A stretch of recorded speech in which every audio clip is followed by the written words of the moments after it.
toujours norme la si ñun comme ça balaa ñuy commencer drapeau ñu xamal nit ñi lan la promoteur bi teg pour débaalu ak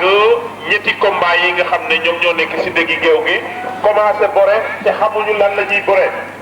promoteur bi di nag la teg kon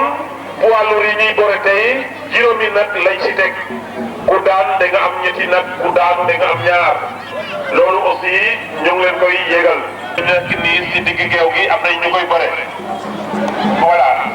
fukki nag ak 50 000 bu mu tegal poussière bi sabi mu nekk 150 000 ak fukki nag très clair mooy 11 lutteurs lañ am 3 combats préliminaires léegi kon quart de finale la ñuy dem demi-finale drapeau yëpp aussi dem nañ ci finale occasion la si Fa Ndiaye mi toog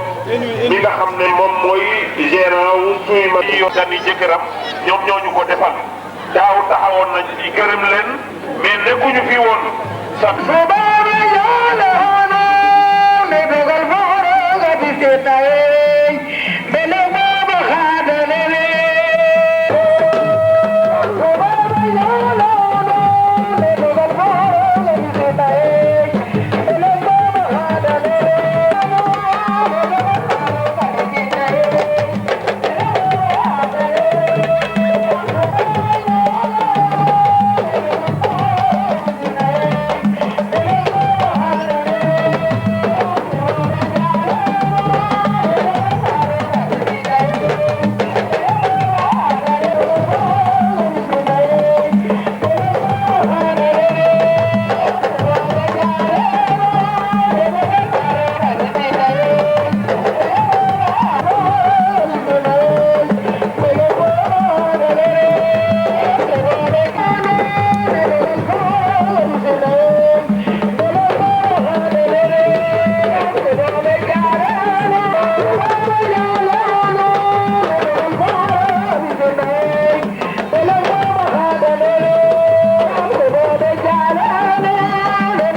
Come on.